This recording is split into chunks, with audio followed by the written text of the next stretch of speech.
Bismillahirrahmanirrahim. Assalamualaikum warahmatullahi wabarakatuh. Saudara-saudara para mahasiswa Fakultas Hukum untuk semester 2 ya. Baiklah, untuk materi hukum agraria ya. Kita masih melakukan daring aja dulu ya di bulan puasa ini. Mudah-mudahan tidak mengurangi arti belajar kita ya, proses belajar mengajar kita. Mudah-mudahan saudara pun bisa mengikutinya dengan baik ya. Sehingga ini pun akan bisa dijadikan soal-soal ujian nanti ya, baik UTS-nya ataupun UAS ya. Dan saudara kelak bisa menjawabnya dengan baik dan dapat nilai yang baik pula ya. Amin. Oke, kita lanjut lagi ya dari materi hukum agraria ini. Saudara-saudara, sebagaimana kita ketahui sebelumnya ya, bahwa peraturan-peraturan ya, yang berhubungan dengan keagrariaan ya, mulai zaman kolonial Belanda itu sangat tidak menguntungkan ya bagi bangsa Indonesia ya. Karena apa? Karena berlandaskan pada tujuan ya dan sendi-sendi dari pemerintahan jajahan ya.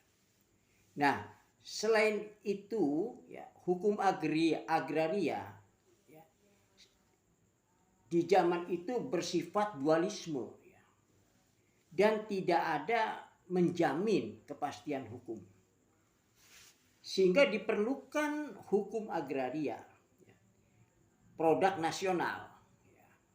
Jadi harus ada unifikasi hukum ya, menuju pada produk nasional untuk mengatasi sifat dualisme tadi ya. Jadi dualisme hukum itu jadi ada satu objek ya, dalam hal ini tanah ya, satu objek diatur oleh dua sistem hukum, yaitu hukum kolonial dan hukum adat. Maka jelas tidak akan mendapatkan kepastian hukumnya gitu ya. Nah, jadi bagaimana untuk menjamin ya kepastian hukum dan tidak berbelit-belit ya. Jadi artinya sederhana lah. Sebagai wujud hukum agraria nasional ya, itu sebagaimana dengan cita-cita Indonesia, cita-cita bangsa Indonesia. Maka diterbitkanlah undang-undang nomor 5 tahun 1960, yaitu yang kita kenal dengan peraturan dasar pokok agraria, atau yang kita kenal sebagai undang-undang pokok agraria UUPA ya. Nah, UUPA ya itu dibuat sebagai dasar ya, sebagai dasar membuat peraturan pelaksana ya, melalui peraturan perundang-undangan yang lain. Undang-undang pokok agraria ini adanya sifatnya itu formal ya. Sifatnya formal dan substansinya itu hanya meliputi ajas-ajas ya, dan pokok-pokoknya saja gitu ya. Tujuan dibuatnya UPA ya, yaitu apa? Yang pertama, meletakkan dasar-dasar bagi penyusunan ya hukum agraria nasional. Kemudian yang kedua, menjadi dasar di dalam mewujudkan kesatuan dan kesederhanaan ya di dalam hukum pertanahan. Dan yang ketiga, menjadi dasar ya di dalam mewujudkan kepastian hukum mengenai hak-hak atas tanah ya bagi seluruh ya rakyat Indonesia. Nah, dasar-dasar hukum agraria nasional ini sebagaimana diamanatkan di dalam UPA ya, terdapat di dalam bagian penjelasan Undang-Undang Pokok Agraria, yaitu satu ini dasar kenasionalannya ya, yang diatur di dalam pasal 1 ya, ayat 1 dan pasal 1 ayat 2-nya dari UPA tadi. Nah, dasar kenasionalan ini ya mengandung pengertian ya bahwa bumi air, dan ruang angkasa yang terdapat di wilayah Negara Kesatuan Indonesia, Republik Indonesia atau NKRI, ya, itu adalah hak bersama dari seluruh warga Indonesia. Ya, jadi bukan semata-mata hak dan dari pemiliknya saja, bukan. Begitu juga dengan tanah, ya. Tanah apa yang disebut tanah ulayat, bukan semata-mata menjadi hak dari masyarakat adat, ya, di daerah tersebut, bukan itu, ya. Nah, melainkan harus dipandang, ya, harus dipandang dan dari tingkatan lebih tinggi, yaitu seluruh warga negara, ya. Nah, selanjutnya pada pasal 1 ayat 3 UPA tadi, ya, menentukan bahwa hubungan antara bangsa Indonesia dengan bumi, air, ya, ruang angkasa yang terdapat di wilayah NKRI itu adalah bersifat abadi. Kemudian kedua, tidak diakui ajas domain, ya. Karena dulu ketika di pemerintahan kolonial Belanda itu mengenal ajas domain verklaring, ya. Artinya bahwa siapa-siapa yang tidak dapat membuktikan pemilikannya atas tanah itu maka menjadi domain verklaring, menjadi milik negara. Jadi ketika itu pemerintah kolonial Belanda merasa memiliki, jadi negara merasa memiliki atas tanahnya. Nah, jadi ajas domain itu adalah ajas yang memandang, ya, memandang semua tanah, ya, yang tidak dibuktikan haknya oleh orang lain, ya, merupakan milik negara, ya. Nah, ajas ini tidak diakui di dalam UU PA. Karena apa? Karena tidak sesuai dengan ketentuan yang terdapat di dalam pasal 33 ayat 3 Undang-Undang Dasar 45. Nah, pasal dan ayat tersebut, ya, dijabarkan di dalam pasal 2 ayat 1 UPA, ya, telah menghendaki, lebih menghendaki apa? Agar negara yang merupakan organisasi kekuasaan dari seluruh rakyat, ya, ya, menguasai itu bukan berarti memiliki. Awas ya, dikasih bawah, ya, bahwa kata menguasai itu bukan berarti memiliki, ya. Bumi air, memiliki bumi air, ruang angkasa, bukan begitu. Tapi menguasai itu dalam artian, ya, ya, satu, ya, kita ulangi lagi, ya. Jadi bukan berarti memiliki bumi, air, ruang angkasa dan kekayaan alam yang terkandung di dalamnya, ya. Ya, bentuk penguasaan tadi bukan memiliki, ya, tapi apa? Yang pertama adalah mengatur, ya. Awas, ingat, mengatur dan menyelenggarakan, ya, peruntukan, ya, penggunaan, ya, persediaan dan pemeliharaannya. Pertama. Yang kedua, menentukan, ya, dan mengatur hak-hak yang dapat dipunyai oleh atau bagian dari bumi, air, dan ruang angkasa itu. Dan ketiga, menentukan, ya, dan mengatur hubungan-hubungan hukumnya antara orang-orang dan perbuatan-perbuatan hukum, ya, untuk mengenai, ya, bumi, air, dan ruang angkasa.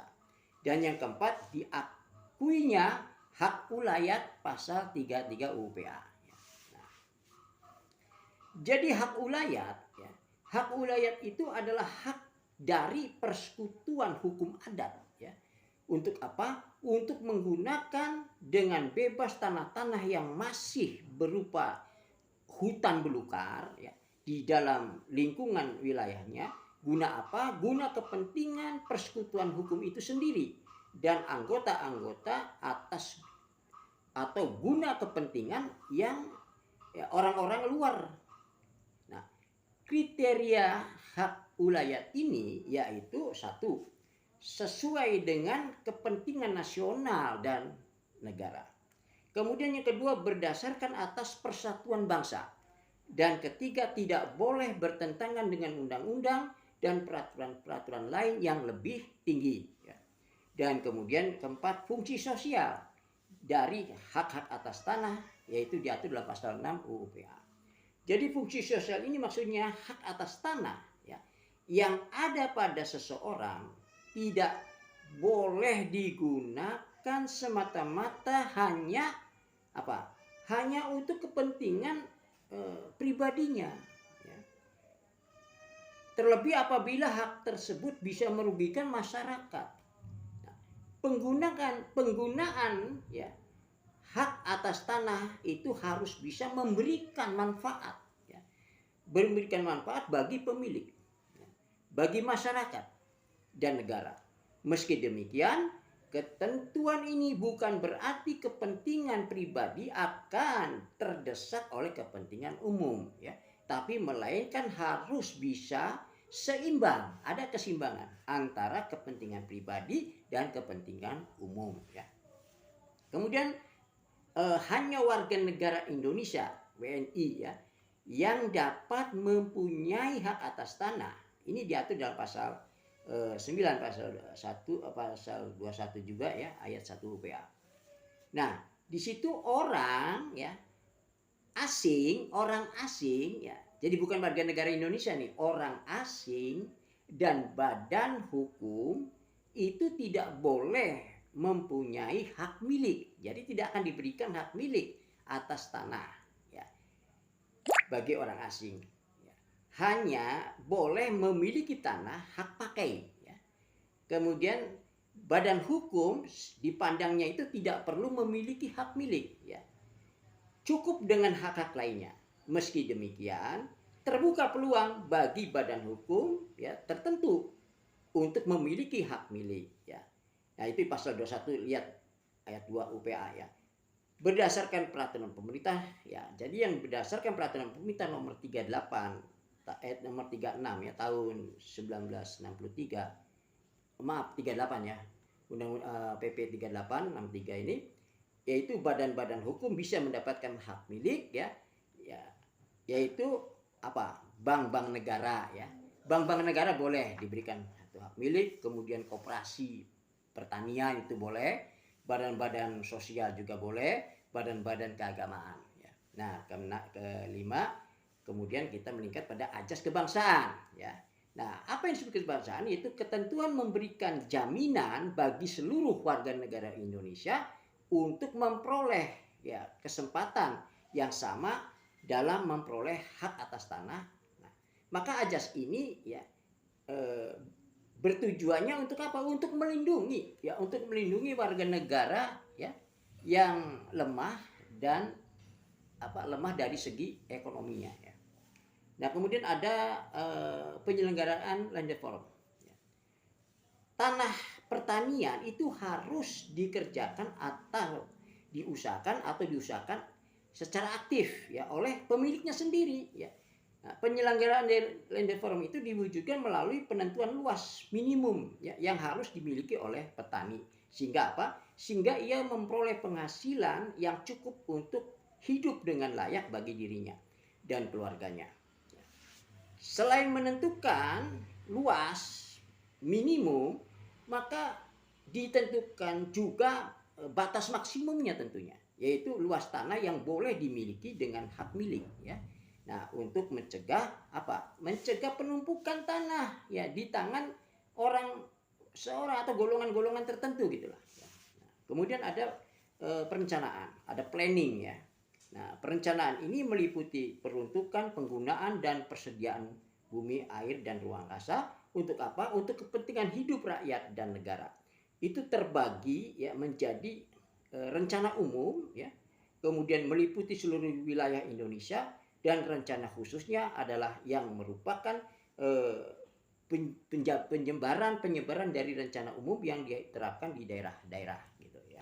Dan kemudian kesatuan dan kesadaran hukum agraria itu merupakan upaya untuk menghapus tadi dualisme hukum ya agraria yang diatur ya di dalam hukum adat dan hukum barat.